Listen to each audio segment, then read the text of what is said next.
President Donald Trump has insisted he doesn't need congressional authorization to continue the war with Iran, citing historical precedents where past U.S. commanders-in-chief did not seek such approval. The legislation passed in 1973 aimed to limit then-President Richard Nixon's ability to continue waging war in Vietnam. Friday marked the 60th day since the administration notified lawmakers of strikes against Tehran, sparking a debate over whether the current ceasefire counts towards this deadline. The reality is more complicated, however.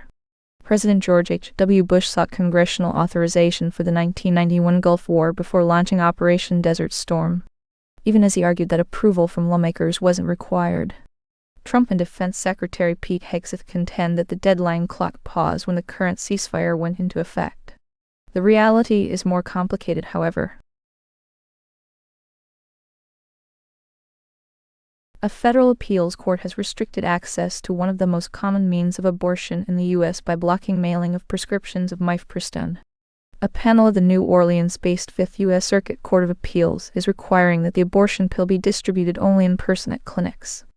Every abortion facilitated by FDA's action cancels Louisiana's ban on medical abortions and undermines its policy that every unborn child is a human being from the moment of conception and is, therefore, a legal person. The ruling states weighed and allowed enforcement of abortion bans. Prescriptions by mail has become a major way that abortions are provided, including to states where bans are in place.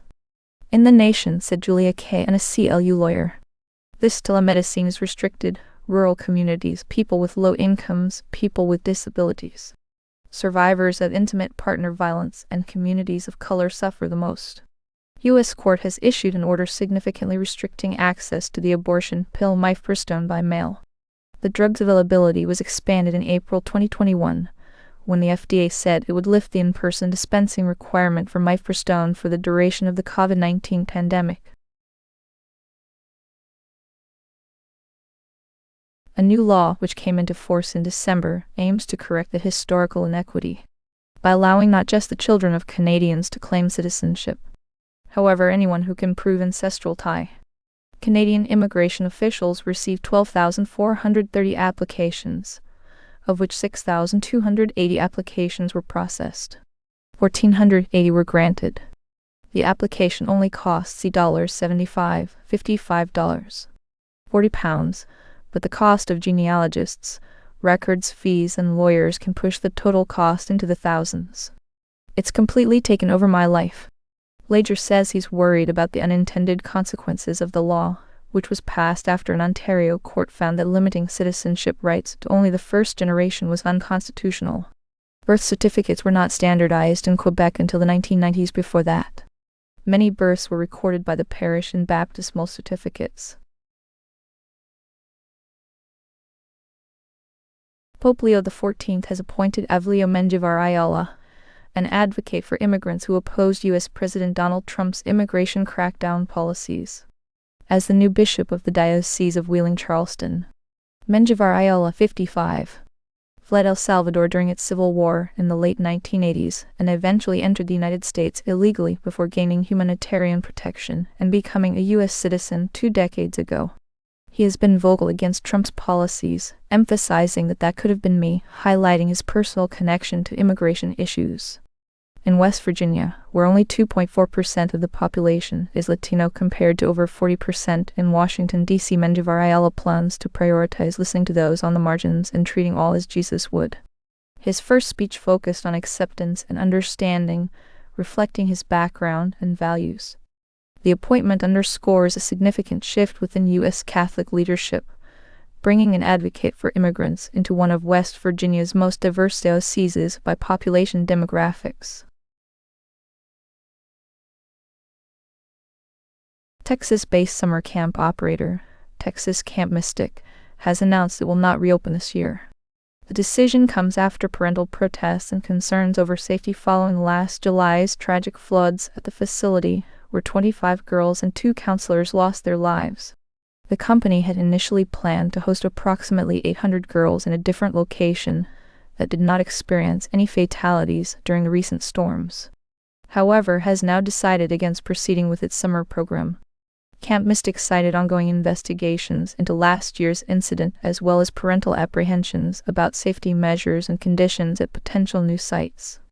Local community members have expressed concerns over the risks associated with hosting large groups of children in areas prone to flooding. The decision reflects a cautious approach by camp organizers amid heightened awareness following the previous disaster, which has left lasting impacts on both families involved and local authorities monitoring such facilities closely this season. David Rivera, a former Florida congressman and friend of U.S. Secretary of State Marco Rubio, was convicted on Friday in connection with a secret $50 million lobbying campaign on behalf of Venezuela during the first Trump administration. Jurors found Rivera and his associate Esther Neufer guilty of failing to register as foreign agents in conspiracy to commit money laundering. Prosecutors allege that Rivera worked for then Venezuela and President Nicolás Maduro's government to lobby U.S. officials, aiming to improve relations with Venezuela despite the country facing sanctions.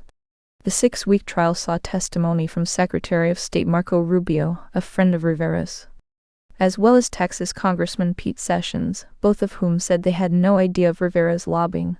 Prosecutors said Venezuela's state-run oil company hired Rivera's consulting firm for a $50 million, £37 million fee to lobby members of Congress to help improve U.S. relations with Venezuela. Rivera, who served in Congress from 2011 to 2013, was ordered to be detained after prosecutors argued he posed a flight risk.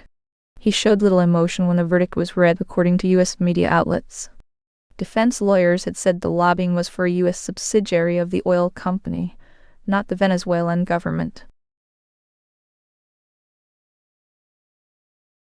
A gunman burst out of a hotel doorway and charged through a security checkpoint in just 4 seconds as President Donald Trump was attending a press gala, according to new footage released by prosecutors.